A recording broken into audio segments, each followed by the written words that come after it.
मोहतरम ख़वातीन व हज़रात, अस्सलाम वालेकुम। T2F के प्लेटफॉर्म पे जहाँ पे हम मुख्तलिफ आर्ट्स और डिज़ाइन के बारे में बात करते हैं, आज हम मौसीकी के बारे में, बड़े सग़ीर की मौसीकी के बारे में आज हम गुफ्तगू करेंगे। बड़े सग़ीर की मौसीकी इंतहाई खूबसूरत होने के साथ साथ बहुत ही मुनफरिद साज़ो सामान, मौसीकी के साज़ो सामान से लबरेज़ है। जहाँ आपको परकशन इंस्ट्रूमेंट्स, विंड इंस्ट्रूमेंट्स और स्ट्रिंग इंस्ट्रूमेंट्स नज़र आते हैं, वहीं पे इंतहाई मेहनती, हुनरमंद और इस्तकामत लिए हुए फ़नकार इस शास्त्रीय संगत को चार चाँद लगाते हैं। मौसीकी मेरे लिए इंतहाई खूबसूरत चीज़ है। It's a part of our intangible heritage. वो तहज़ीब जो नहीं नज़र आती, इंटैंजिबल हेरिटेज। जिस तरह म्यूज़ियम में जाते हैं, वहाँ पे आप मुख्तलिफ ऑब्जेक्ट्स को देखते हैं, उनको हाथ लगाते हैं, वो तो टैंजिबल हेरिटेज हुआ ना। मगर मौसीकी जिस तरह पोइट्री है, म्यूज़िक है, मेमोरीज़ हैं, इंडिजिनस मेथडोलॉजीज़ हैं, इंडिजिनस प्रोफेशंस हैं, इसी तरह मौसीकी भी हमारी एक बहुत ही खूबसूरत इंटैंजिबल हेरिटेज है। For me seems like it is organised auditory senses. जिस तरह से जब आप ऑर्गेनाइज करते हैं अपने थॉट्स को तो वो आर्ट्स और डिजाइन में कन्वर्ट होते हैं, इसी तरह जब आप ऑर्गेनाइज करते हैं अपने ऑडिटरी सेंसेस को, देन यू फील कि भाई ये कोई मौसीकी हवा में गिरा बांधना बहुत मुश्किल काम है, चूहे बिल्ली का खेल नहीं है। और बहुत ही ज़रा सी भी इसमें बेतरतीबी इसको कहीं से कहीं ले जाती है, मगर इसमें थोड़ी सी खूबसूरत तरतीब, खूबसूरत एहसास और खूबसूरत बजाने का और गाने का अंदाज इसमें मुख्तलिफ घराने पैदा करने का सबब बनते हैं। तो हमारी बरसग़ीर की मौसीकी तकरीबन 400-500 साल पुरानी है इसकी हिस्ट्री, और इसमें बहुत ही खूबसूरत इंस्ट्रूमेंट्स हैं, तबला है, सारंगी है, हारमोनियम है, बांसुरी है, और इसमें एक बहुत ही खूबसूरत बड़ा डेलिकेट एक इंस्ट्रूमेंट है जिसे सारंगी कहते हैं, और आज हम उसी के बारे में बात करेंगे। मैं जब भी सारंगी सुनता हूँ ऐसा लगता है कोई मुझसे कुछ कह रहा है, कोई उदासी से कुछ कह रहा है, कोई इल्तिजा कर रहा है। और शायद यही वजह है कि बहुत सारे लोगों के नज़दीक ये साज सारंगी का इंसानी आवाज़ के काफ़ी करीब तर है। आज हमारी बड़ी खुशकिस्मती है कि हमारे साथ बरे-सग़ीर पाक व हिंद के बड़े मशहूर सारंगी नवाज़ उस्ताद कमाल साबरी साहब मौजूद हैं। कमाल साबरी साहब किसी तारुफ के मोहताज नहीं, मुरादाबाद घराने से इनका ताल्लुक़ है, और बरे-सग़ीर पाक व हिंद के बड़े मशहूर सारंगी नवाज़ उस्ताद साबरी खान साहब के चश्मो-चिराग हैं। तो आज उनसे गपशप करते हैं, बात करते हैं, बड़ा मज़ा आएगा। सारंगी के बारे में पता चलेगा, इस इंस्ट्रूमेंट के बारे में पता चलेगा, इनकी ज़िंदगी के बारे में पता चलेगा, और बड़ी खुशी है हमारे साथ। बहुत-बहुत शुक्रिया साबरी साहब कि आपने हमें ये मौका दिया कि आपसे बात की जाए। ये बताइए कि ये इंस्ट्रूमेंट के बारे में तो थोड़ा-सा बताइए कि ये क्या चीज़ है? इतनी खूबसूरत सी बनावट है इसकी, इसमें तार कितने हैं? वो आप जो बजाते हैं हाथ से वो किस चीज़ का बना हुआ है? ज़रा-सा इसके मैकेनिक्स के बारे में ज़रा-सा हमें बताइए प्लीज़। सबसे पहले मैं अपने देखने वालों को, ज़ाहिरीन को और आप सभी को, आपको आदाब अर्ज़ करता हूँ और शुक्रिया अदा करता हूँ कि आपने मुझे T2F में इनवाइट किया। मेरी बड़ी खुशनसीबी है कि आज मुझे आपसे बात करने का मौका मिलेगा और सारंगी के बारे में बताने का मौका मिलेगा। सारंगी जैसे कि इस लफ्ज़ से ज़ाहिर होता है, क्योंकि इसको पुराने अल्फाजों में सौरंगी कहा गया। सौरंगी मतलब एक ऐसा साज़, एक ऐसा इंस्ट्रूमेंट जिसमें से आप मुख्तलिफ अंदाज़ की मौसीकी को बजाते हैं, मुख्तलिफ अंदाज़ की मौसीकी पेश करते हैं।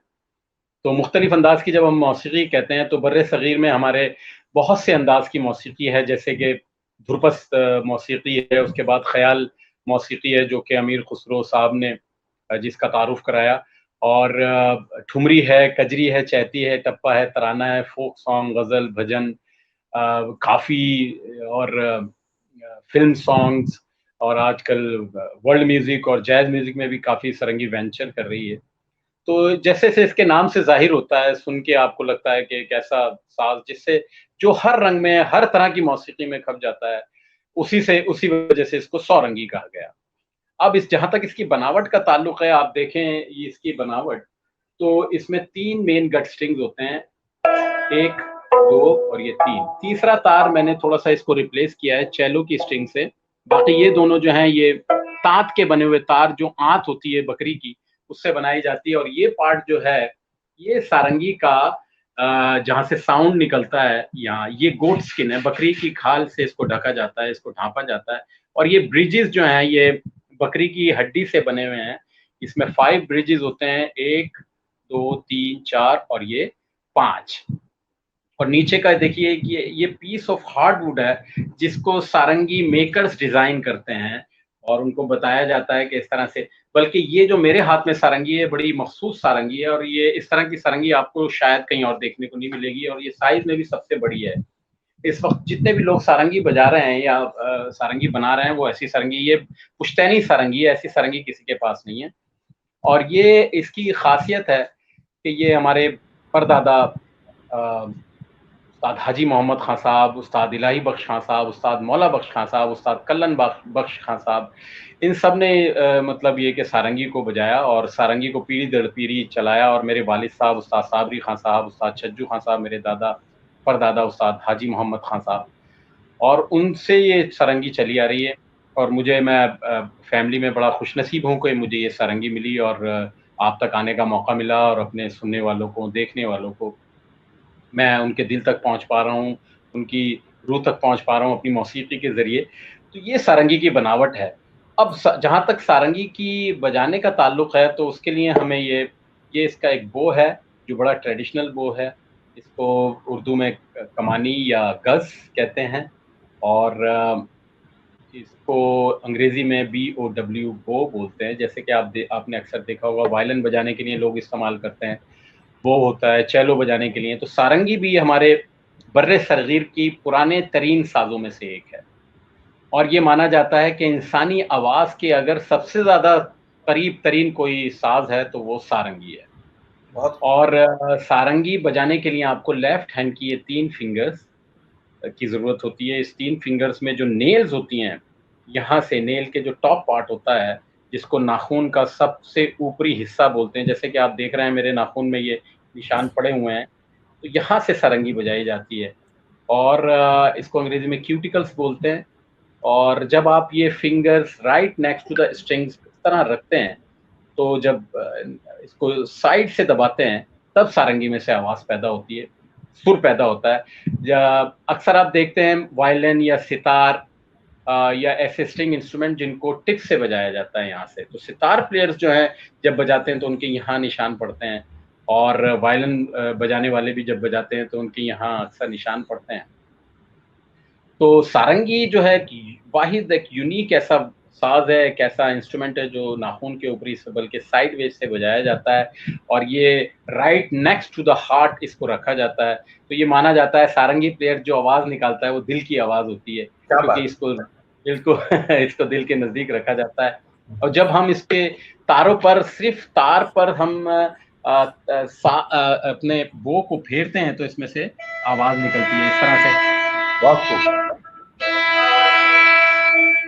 और जब हमें कोई सुर बजाना होता है, तो हमें सारंगी के तारों के नेक्स्ट ये फिंगर्स रखनी होती हैं। इसमें से जब हम कोई सुर या कोई धुन या कोई सॉन्ग निकालने की कोशिश करते हैं,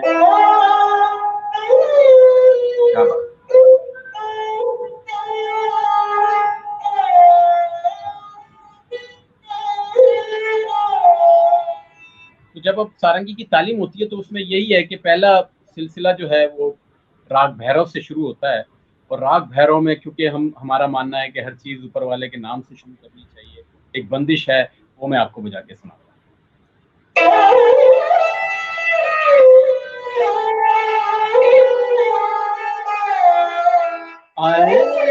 अल्लाहु अल्लाह अल्लाह जय शान अल्लाह, तेरो नाम लिए से होवे तसल्ली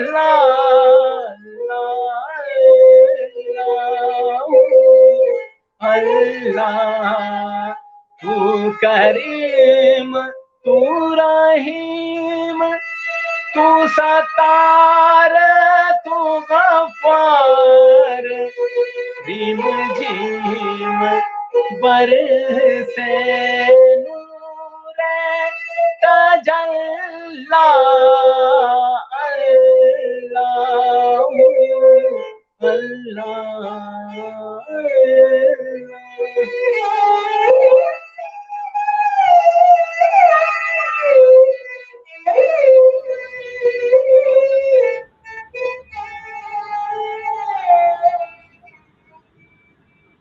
बहुत खूब।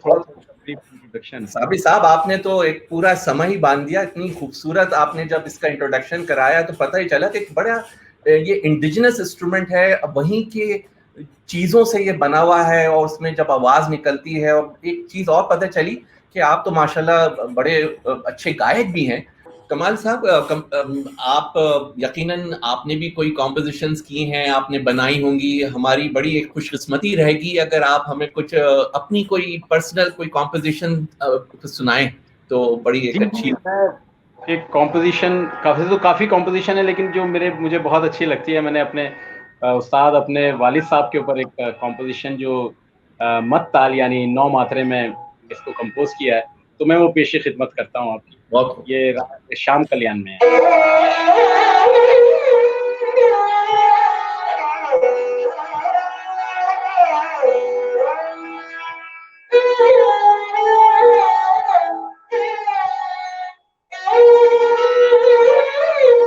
सारंगी थोड़ी बात आज ऐसी उस्ताद साबिर खान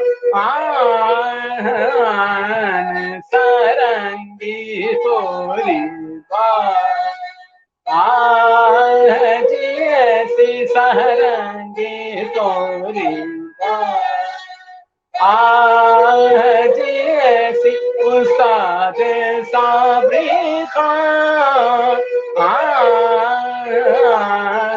सारंगी तोरी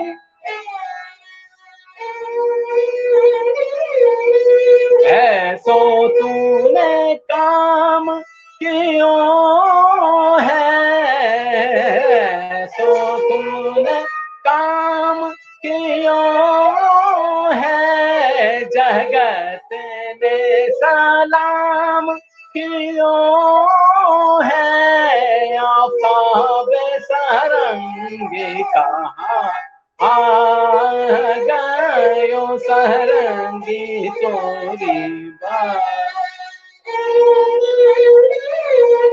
एक कॉम्पोजिशन जो मेरे वालिद साहब ने इसमें की थी, वो भी सुना रहा हूँ आपको।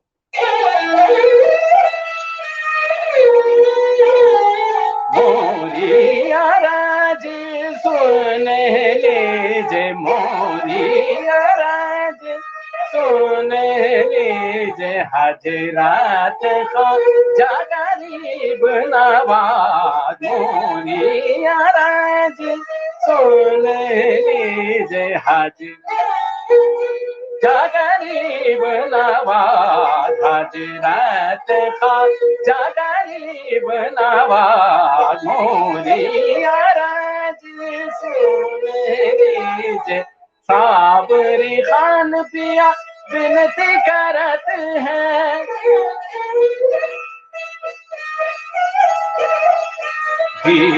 दूनी में रखियो लाज। मोरी आरज़ सुन लीजिए,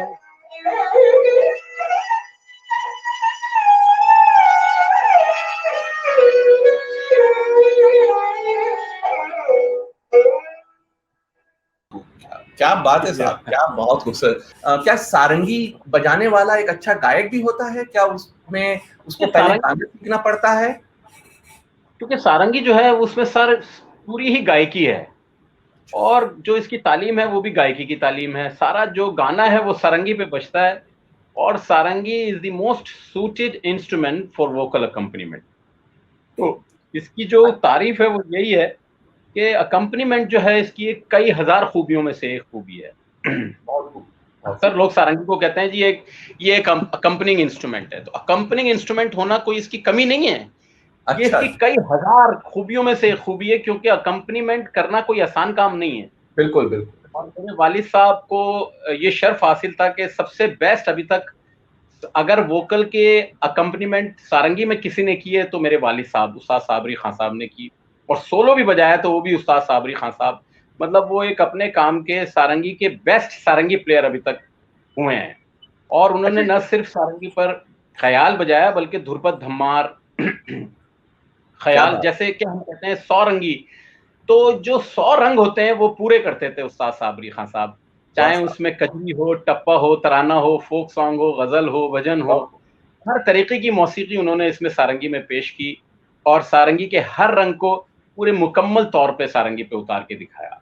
तो क्या ये बात। उनकी महारत थी माशाल्लाह। और ऐसा सारंगी वादक मैंने अभी तक कोई नहीं सुना। अच्छा, ये भी कहा जाता है कि सारंगी के बारे में कि ये जब संगत के अंदर ये गायक से जरा सा पीछे चलता है या गायक के साथ चलना होता है, तो उसमें गायक एक बड़ा एक कॉम्बिनेशन चलता है जब ये वो अकम्पनी कॉम्बिनेशन करता है इतना किसी के साथ। खूबसूरत होता है जी, वो कॉम्बिनेशन इतना खूबसूरत होता है कि लग रहा होता है कि जैसे साए की तरह कोई गाने वाले के साथ चल रहा है, उसको रास्ता दिखा रहा है, क्योंकि अकम्पनीमेंट और सोलो में एक बहुत ही थिन लाइन होती है, एक बहुत ही बारीक। जब आप अकम्पनीमेंट कर रहे हैं तो आपका रोल कॉम्प्लीमेंटिंग रोल होता है, जो कि बिल्कुल। वोकलिस्ट के साथ आपने मिलके चलना है, उसके काम को चार चांद लगाना है, अच्छा, ना कि ना कि उसको तकलीफ देनी है अपनी संगत से, अपने काम से।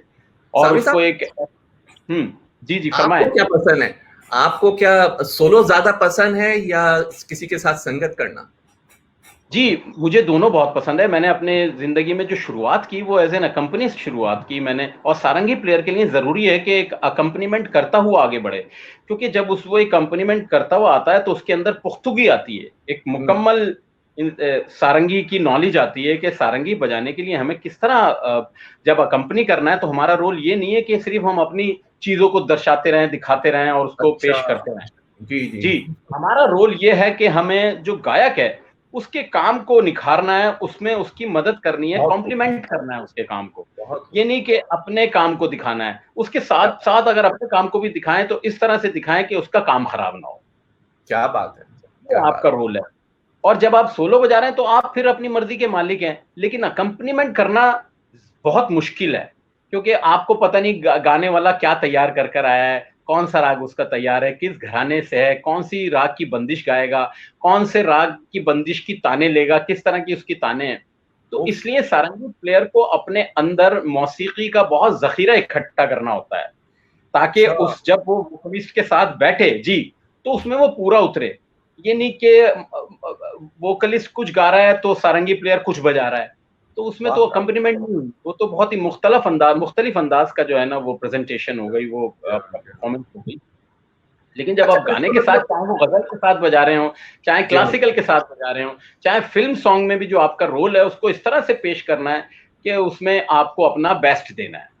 बहुत ये मेरे ख़्याल है, मैं बड़ा खुशनसीब रहा कि मुझे उस्ताद साबरी खान साहब जैसी हस्ती मेरे उस्ताद रहे, और उन्होंने मुझे मेरा ऐसी नींव, ऐसी फाउंडेशन डाली कि मुझे उसमें महारत हासिल होती रही। क्या बात। उस्ताद साबरी साहब के अलावा आपको कोई और भी किसी और से सीखने का या आपको कोई और उस्ताद भी पसंद रहे, किसी और घराने से भी कुछ ताल्लुक रहा आपका? मैंने बजाया सब घराने की गायकी, जैसे मैंने शुरुआत की तो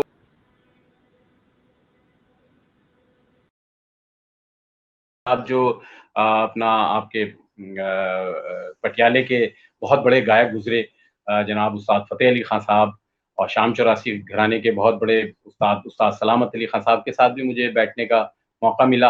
और उनसे जब बैठते हैं आप, तो जब उनके साथ आप संगत करते हैं या बजाते हैं तो उनसे सीख रहे होते हैं। तो सब गायकों के साथ मैंने बजाया और सबसे मैं अभी भी सीख रहा हूँ, अल्लाह की मेहरबानी है।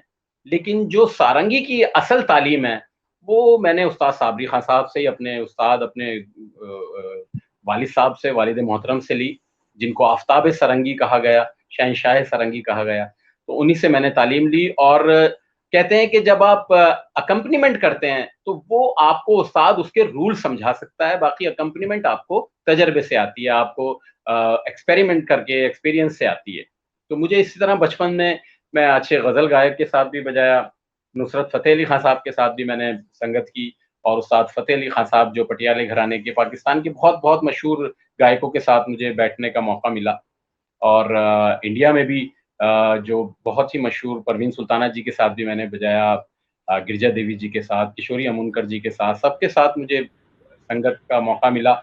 और ध्रुपद में भी उस्ताद रहीम फ़हीमुद्दीन डागर खां साहब के साथ मैंने बहुत परफ़ॉर्मेंसेज़ दी और वो मुझे बहुत प्यार करते थे। तो और ग़ज़ल में भी गुलाम अली भाई जो हमारे गुलाम अली जी हैं लाहौर के, अच्छा, उनके साथ भी मैंने बहुत ग़ज़ल बजाई और हरिहरन जी के साथ भी।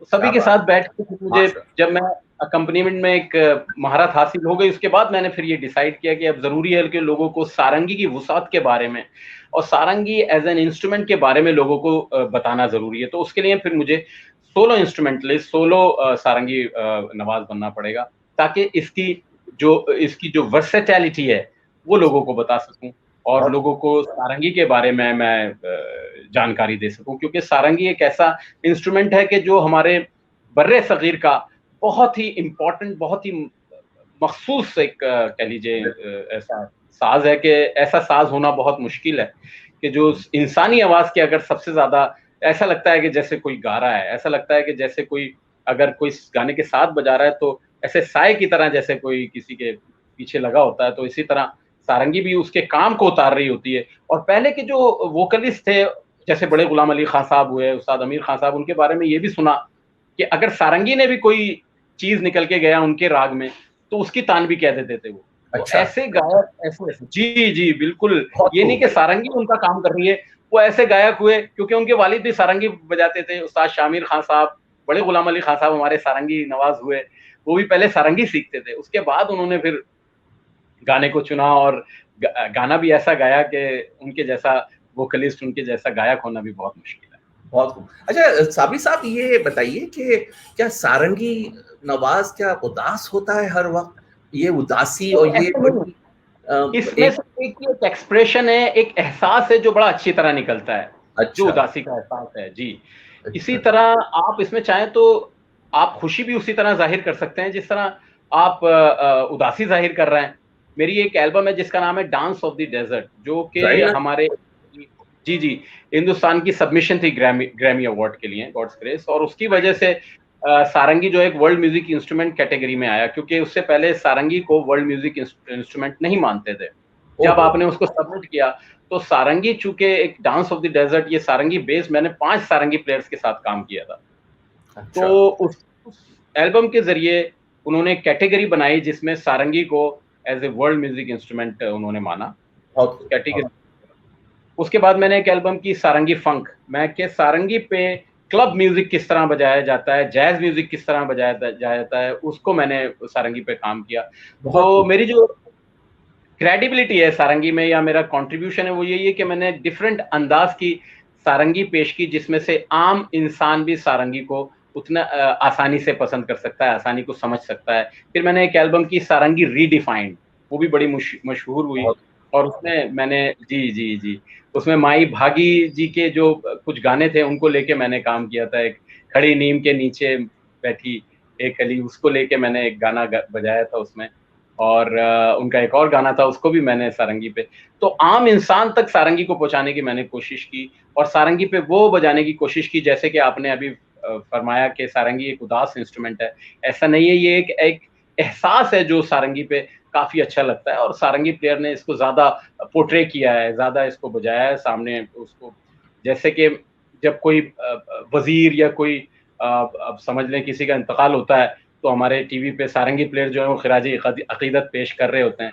तो ये एक एहसास है, बाकी अगर आप एहसास चाहें तो खुशी में भी जी, जी, खुशी में भी, क्योंकि 100 रंग हैं इसके। ये 100 एक रन। रंग तो हाँ, 100 रंग हैं और इसमें मैं आपको खुशी का एहसास भी अभी सुनाता हूँ, जी जो बताइए। आपको मज़ा आएगा इंशाअल्लाह।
तो ये डिफरेंट अंदाज की मौसीकी मैंने आपको बहुत सुनाने आपने बिल्कुल सही कहा कि ये बजाने वाले पे है। कितनी खूबसूरती से आपने उन एहसास को, उन खुश होने वाले एहसास को इन तारों में ढाला है। बहुत ही खूबसूरत साबिर साहब। अच्छा ये बताइए कि आप मुझे पता है कि आप एक सारंगी में कुछ गिटार के तार्स भी लगा रहे हैं और उसके साथ साथ कुछ उसमें जिद्दत लाने की भी कोशिश। बुंदू खान ने भी कोई एक छोटी सारंगी बनाई थी, उन्होंने भी उसमें कुछ जिद्दत की थी। तो आप इसमें क्या नई चीज करना चाह रहे हैं जो शायद नई जनरेशन के लिए कोई एक अच्छी कोई चेंज नजर आए? क्योंकि ऐसा लगता है कि 1947 के बाद से हमारे तकरीबन 60 की दिहाई तक हमें बड़े अच्छे अच्छे सारंगी नवाज मिलते रहे, फिर बाद में वो बड़े कम होते चले गए 60 की दिहाई के बाद। इस इंस्ट्रूमेंट को शायद ये बड़ा मुश्किल इंस्ट्रूमेंट है आइदर, और इट इज कि उसके अंदर कुछ एक नई चीज आप नहीं लेके आ पाए। अब आप जिस तरह जो काम कर रहे हैं अभी, उसके बारे में हमें बताइए कुछ।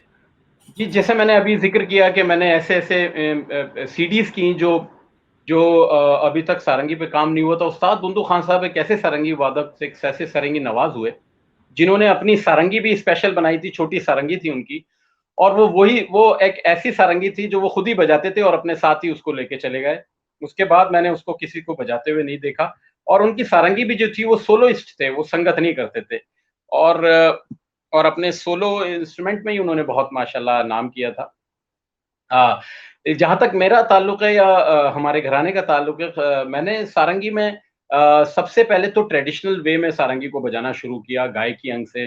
उसके बाद मैंने थोड़ा इसमें अलग एक जो बनावट है उसमें थोड़ा-सा देखिए मेरी सारंगी की बनावट भी देखेंगे आप तो ये एक सबसे बड़ी सारंगी है इस वक़्त, और इसमें ये तीसरा तार जो है, ये ये मैं गिटार का और चेलो का स्ट्रिंग, कभी गिटार का कभी चेलो का इस्तेमाल करता हूँ।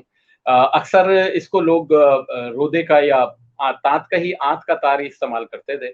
लेकिन मैं जब उसको बजाता था तो मुझसे साउंड मुझे वो नहीं मिल रहा था, तो मैं उसकी तख्लीक में था, उसकी सोच में था, उसकी सर्च में था कि मुझे सही तार मिले। तो मैंने जब इसको लगाया दूसरे तारों के साथ और मुझे बड़ा अच्छा लगा, और मैंने इसको बजाया तो साउंड मुझे बहुत अच्छा आया, तो इसलिए मैंने इसको फिर कंटिन्यू किया कि मैं इसी तार को इस्तेमाल करूँ। और फिर मैंने अलग-अलग सीडीज़ रिकॉर्डिंग्स की, जिसमें मैंने सारंगी के उस एस्पेक्ट को ज़्यादा पेश करने की कोशिश की जो लोगों ने नहीं सुना था। जैसे कि जो डांस का म्यूज़िक है, एक अच्छे खुश होने का म्यूज़िक है, खुशी वाह की साहब। संगीत है, वो मैंने इसमें इसको पेश किया, और लोगों ने बहुत इसको प्लेज़र से सुना और बहुत मुझे दुआएँ दी, और वो दुआएँ मुझे हमेशा चाहिए आगे बढ़ने के लिए, ताकि मैं अच्छे से अच्छा मौसीकी में काम कर सकूँ, अपने उस्तादों, अपने घराने के नाम को रोशन कर सकूँ। आप समझ रहे हैं कि नए लोग भी आ रहे हैं अब इसमें, अब इसको सीखने की कोशिश कर रहे हैं, आप भी कुछ लोगों को सिखा रहे हैं? मैं भी सिखा रहा हूँ। जिस वक़्त मैंने शुरू की थी तो उस वक़्त इतने लोग नहीं थे, लेकिन मैं फिर पाकिस्तान भी आता था काफ़ी। मेरे ख़्याल है मैं इंडिया का एक ऐसा आर्टिस्ट हूँ जिसने सबसे ज़्यादा पाकिस्तान में परफ़ॉर्म किया है और लोगों के साथ काम किया है, पाकिस्तानी आर्टिस्ट के साथ, और बहुत मैंने वहाँ फेस्टिवल्स में भी बजाया है और रिकॉर्डिंग्स भी बहुत की, फ़िल्म्स में भी बजाया है मैंने वहाँ पे। तो नए लोगों जब मैं वहाँ जाता था तो लोगों को एक शौक पैदा होता था। तो लाहौर में भी मैं कहीं गया अपने म्यूज़िशियंस फैमिली में, तो उन लोगों को जो घराने से आते हैं वो सारंगी उन्होंने छोड़ दी थी। तो मुझे इस बात की मुझे बड़ी खुशी है कि उन्होंने मुझे खुद कहा कि आपको देख के मैंने ये सारंगी शुरू कर रहा हूँ, और अल्लाह उनको अच्छा कामयाब कर रहा है। तो मुझे बड़ी इस बात की खुशी होती है, और इंडिया में भी बहुत लोग अच्छे नए जो लड़के हैं, मेरे अपने शागिर्द हैं, हमारे अपने घराने के लड़के अच्छा बजा रहे हैं, और सब अच्छा-अच्छा काम कर रहे हैं। एजाज़ है दिल्ली में, बहुत अच्छा बजा रहा है, असलम है हैदराबाद में जो हमारा शागिर्द ही है, और पंजाब में शमिंदर पाल सिंह हैं, उनके लड़के अच्छा बजा रहे हैं, वो खुद भी अच्छे सारंगी नवाज़ हैं। और बहुत लड़के मेरी बहन का लड़का है सुहेल जो इस वक़्त अमेरिका में, वो भी अच्छा बजा रहा है, दूसरी बहन का लड़का है नबील, वो भी अच्छा बजा रहा है। तो काफ़ी अच्छे नए लड़के इसमें काम करने का शौक रखते हैं। यही नहीं कि जो घराने से आ रहे हैं वही अच्छा बजा रहे हैं, बल्कि जो घराने से नहीं है, वो भी सारंगी सीख रहे हैं और अच्छा काम करने की बहुत कोशिश कर रहे हैं। बहुत जी। बहुत खूब। अच्छा ये बताइए कि एक जो वायलिन है इसमें और मेजर फर्क क्या है सारंगी में, इन दोनों सबसे इंस्ट्रूमेंट्स पहले मुझे फ़र्क तो इसमें दोनों में देखिए बनावट में बहुत फ़र्क है। सारंगी में खाल में? लगती है, और वायलिन को इस तरह रखा जाता है, और उसमें सिर्फ़ 4 तार होते हैं, तो उन 4 तारों को बजाया जाता है, और सिंपैथेटिक स्ट्रिंग्स होती हैं, इनको मिलाने के लिए इस डिवाइस का इस्तेमाल किया जाता है जिसको मोचना बोलते हैं। ये आगे अच्छा। से जी, खूंटी की शक्ल का बना होता है और इस खूंटी में जब हम इसको फिट करते हैं, तो इसको टाइट या लूज़ करने से हम इसको ट्यून करते हैं। ये जो बड़े फैग्स हैं, बड़ी खूंटियाँ हैं, ये आप देख रहे हैं, जब मैं इसको हाथ से लूज़ या टाइट करता हूँ, तो उसको सुर में मिलाता हूँ और जो भी आप राग जैसे बजा रहे हैं, जैसे यमन बजा रहे हैं, तो यमन के सुरों में इसको मिला लेंगे।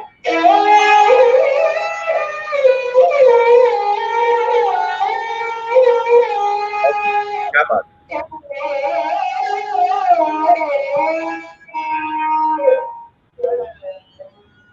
बहुत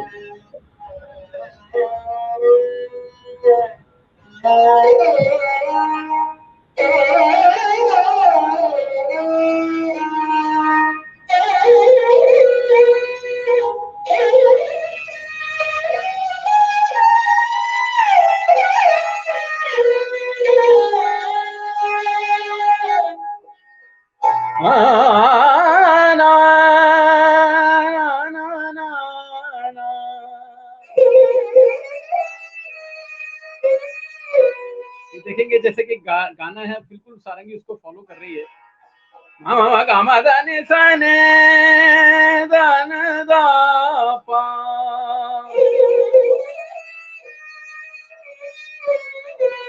धामा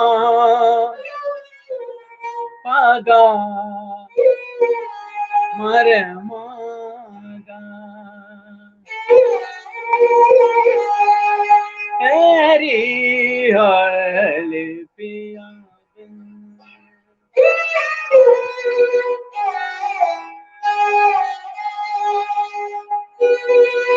सखी हेरी हाल पिया सखी कलना सखी कलना परत मुँह हरी पल दिन हेरी हाल पिया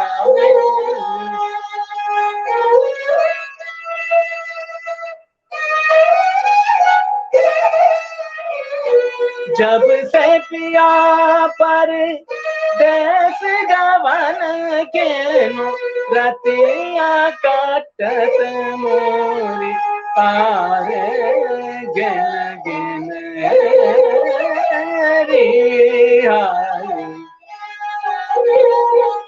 एक बहुत ही मशहूर गजल है जो इसमें आनंद जी ने इसको बहुत अच्छी तरह, उन्हीं की ये गजल है।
अब जाने की जिद ना करो, क्या बात है साहब, बहुत खूब, बहुत खूब। अच्छा, आपने यमन का लफ्ज यूज किया। अच्छा, पाकिस्तान में इसे एमन भी कहा जाता है। तो इसी तरह हमसे जब आपसे बात हो रही थी तो बड़ी खूबसूरत आपने हमें सिखाया कि विलंपत असल में विलंबित है। और ये जरा इसके बारे में बताएंगे कि ये मुख्तलिफ इधर से उधर जब ये जाते हैं तो मुख्तलिफ ख्याल का जी, ख्याल की में एक अंदाज है जिसको बड़ा ख्याल कहते हैं, और उसी को विलंबित, जब आप उसको जैसे ख्याल गा रहे हैं आप, यही एरी हालिया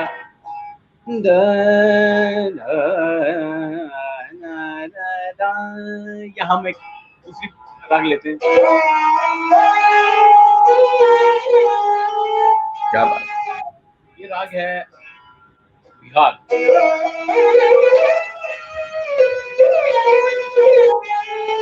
इसकी आरोही अवरोही है ने सा गा मा पा नी सा ने दा पा मा पा गा मा गा रे सा।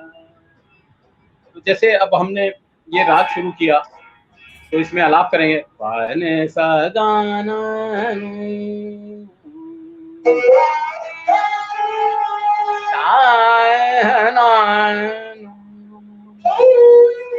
ये इसके मेन फ्रेजेस हैं।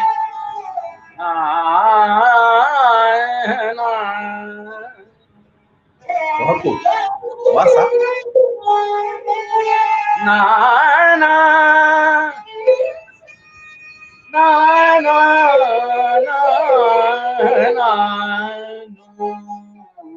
अब ये हमने आलाप करके थोड़ा सा और इसमें विलंबित शुरू की। कैसे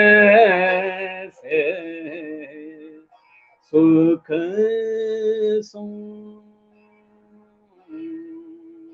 इसमें एक ताले का 24 मात्रे का 12 मात्रे का एक ताला होता है। जब उसको 4 टाइम्स डाउन कर लेते हैं तो ये 48 मात्रे का बन जाता है। और जब 48 मात्रे का बन जाता है तो बहुत ही स्लो इसकी प्रोग्रेस होती है, बड़ी स्लो प्रोग्रेशन होती है, using each note very slowly, और उसकी बढ़त करते हुए, अल्फाजों की बढ़त करते हुए। कैसे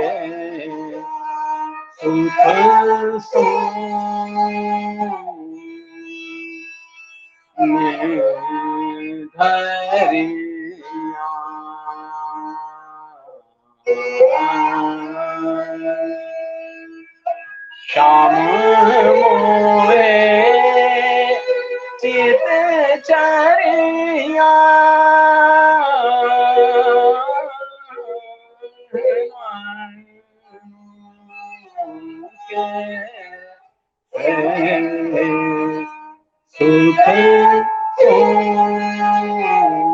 इसी तरह इसकी डेवलपमेंट होती रहती है रात की। और फिर उसके बाद हम छोटा ख्याल लटहुले जी सोल जा जार बालम लटहुले जी सोल जा जार बालम।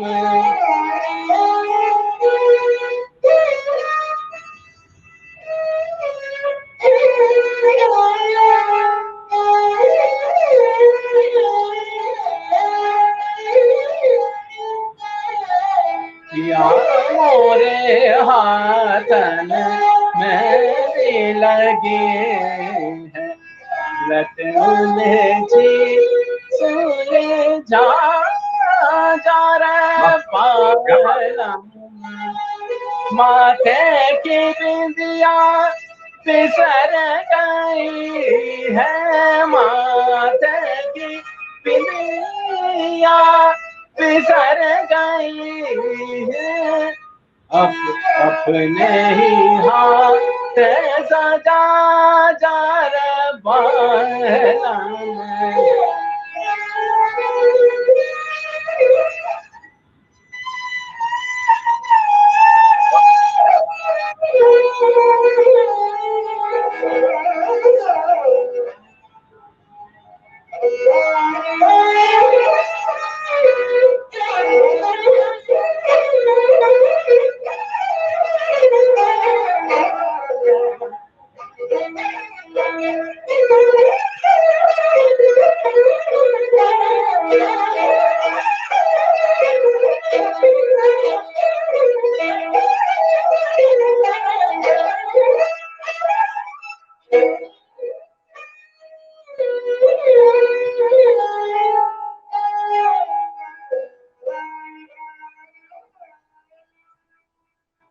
वाह साहब, ये कमाल साहब, आपने अंदाज तो है।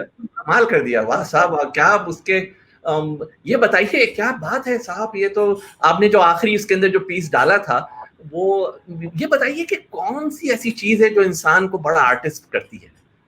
मेरा ख्याल है हलीमी, और उसका जितना इल्म उसके अंदर आता रहा है उतनी उसके अंदर हलीमी आती रहे, क्योंकि हमेशा जो हाँ, बड़ा आर्टिस्ट होता है वो एक खोज में रहता है, एक तख्लीक में रहता है, क्या और बात। ये सोचता रहता है कि और इसमें से क्या निकल सकता है, और इसमें से क्या मैं ढूंढ सकता हूँ। और सबसे बड़ी बात तो मैं समझता हूँ कि बड़ा अल्लाह बनाता है, उफ, क्योंकि कहते हैं उस्ताद हो कामिल, शागिर्द हो आमिल, और खुदा हो शामिल। क्या उस्ताद को बात। मुकम्मल होना चाहिए, उस्ताद कामिल होना चाहिए, और उसके बाद शागिर्द जो है वो उस्ताद की बातों पे अमल करने वाला होना चाहिए, और उसके बाद सबसे पहले अल्लाह की रहमत होनी चाहिए। उफ, तो ऊपर वाले बिल्कुल की सही। जब मेहर होती है, तो उसमें और हमेशा ये सोचना चाहिए कि जो कुछ भी हमारे अंदर है ये ऊपर वाले की मेहरबानी है, बुजुर्गों की दुआएं हैं। जो अच्छा है और जो गलत है वो हमारा अपना है, और हम ये कोशिश करते रहें कि गलतियों को अपने सही करने में ये पूरी ज़िंदगी निकल जाती है, कि बहुत अच्छी कमियों बात। को दूर करने में और गलतियों को दूर करने में। क्योंकि जो इंसान जो एक आर्टिस्ट होता है, ख़ासकर एक जो क्लासिकल आर्टिस्ट होता है, क्लासिकल फ़नकार होता है, वो यही दुआ करता रहता है और यही कोशिश करता रहता है कि उसकी फ़िंगर, जो इंस्ट्रूमेंटलिस्ट है, वो ये दुआ करता है कि जो उसकी सही वक़्त पे, सही उँगली पे सही सुर लगे उसके, क्योंकि ये ट्रैवल है एक आर्टिस्ट के दिल से सुनने वाले के दिल तक। क्या बात। और जी, और कहते हैं कि नग़्मा वो नग़्मा है जो रूह सुने और रूह सुनाए। ओहो, जब रूह उसको क्या बात सुनेगी कह दी साहब। नगमा जी, वो नगमा है जो रूह सुने और रूह सुनाए। जी, जी, जी। तो क्या रूह बात। से रूह का ये एक सफ़र है, एक रूह से रूह तक जा रहा है, और जब तक उसमें सच्चाई नहीं होगी, ओहो। वो असर नहीं करेगा, पूरा असर नहीं होगा। तो जो भी सच्चाई ऊपर वाला हमारे अंदर डालता है, उस पे काम करते रहना है, अपने सुरों की सच्चाई, और हम सामने वाले को अपने सुरों की सच्चाई से ही खुश करते हैं। सुरों की सच्चाई जब उसके मन में, उसके दिल तक जाती है, तो एक कैफ़ियत पैदा होती है उसके अंदर, और जो कैफ़ियत की वजह से वो सामने वाले को सुनने में मजबूर होता है, उसकी तारीफ़ करने के लिए मजबूर हो जाता है कि क्या बात है जनाब, बहुत खूब। और वो सुरों की ही कैफ़ियत होती है, और वो सुरों की कैफ़ियत सिर्फ़ ऊपर वाला देता है। अक्सर आप देखेंगे, आप पॉप स्टार को देखेंगे, और ब बड़े-बड़े जो स्टेज पे छलांगे लगा रहे होते हैं, और उनका अंदाज़ होता है मौसीकी का, वो शोर मचा के अपने मौसीक़ार अपने जो उनके सामीन हैं और उनके देखने वाले हैं, सुनने वाले हैं, ज़ायरीन हैं, उनको उनको खुश करने की कोशिश कर रहे होते हैं। और जो एक क्लासिकल मौसीक़ार है, वो सिर्फ़ सुर की सच्चाई से सामने वाले को खुश करने की कोशिश कर रहा होता है। और ये सोचता है कि क्योंकि वो कुछ शोर नहीं मचा रहा, कोई कुछ नहीं कर रहा, कोई हँसी-खेल नहीं कर रहा, सिर्फ़ सुरों में लगाने की कोशिश कर रहा है कि सुर में ऐसी सच्चाई भाई, पैदा हो जाए क्या कि बात। अल्लाह खुश हो जाए, और जब अल्लाह खुश होता है तो लोग अपने आप फिर उसकी तारीफ़ करते हैं। ओहो, इतनी खूबसूरत बात कह दी कमाल साबरी साहब आपने, इतनी खूबसूरत अंदाज से उसको बताया कि ये वाकई में जो रूह से रूह का ताल्लुक है और वहाँ पे जी। सुरों का ताल्लुक, क्या खूबसूरत बात कही। आप आजकल अब कोई नई चीज़ के ऊपर भी कुछ काम कर रहे हैं, नया कोई प्रोजेक्ट है आपका आजकल? मैं आजकल एक्चुअली घर में है, क्योंकि ज़्यादा बाहर जाने में डर ही लगा रहता है कि कभी कुछ हो जाए। तो इसलिए मैं ये सोचता रहता हूँ कि उन रागों पे काम किया जाए जो अक्सर सुनने को नहीं मिलते। जैसे कि ये सीज़नल टाइम है एक बारिश का, तो इसमें गौड़ मल्हार है, रितुआई मल्हार है, मल्हार के राग हैं, और मियाँ की मल्हार है। इन रागों पे मैं सोच रहा हूँ, और इनकी जो पुरानी बंदिश है उनको रिवाइव करने की, जो हमारी बहुत ख़ानदानी बंदिश हैं, उनको सच्चा करने की कोशिश कर रहा हूँ, और अपने हाथ में उतारने की ढंग से और कोशिश कर रहा हूँ, क्योंकि तो ये तो एक ऐसा काम है कि ज़िंदगी लग जाती है। एक बार बड़े गुलाम अली खां साहब का ज़िक्र हमने सुना कि उनसे किसी ने कहा कि खां साहब, आपको तो बहुत मौसीकी आती है, आप तो बहुत आपको कितना आ गया? तो उन्होंने समंदर में उँगली डाली, और इतना सा जब उनका टिप भीगी तो कहने लगे, मुझे इतना भी नहीं आया है अभी।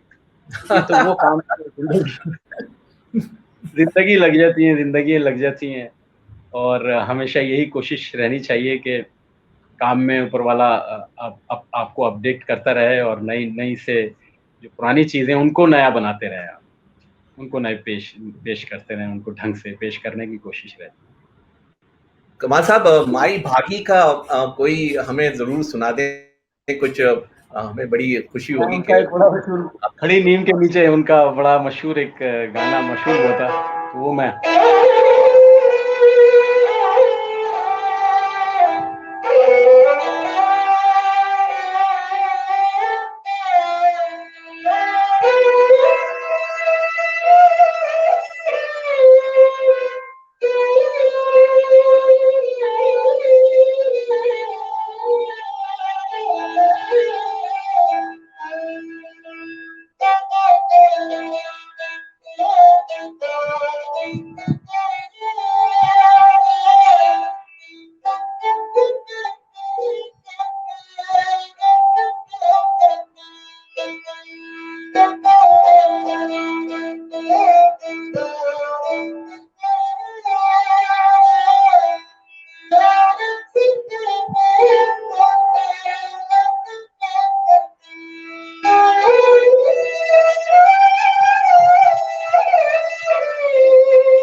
लास्ट में मैंने आपको मैडम मिर्जा का भी दिल जानी की भी थोड़ी 2 लाइनें आपको सुना दी।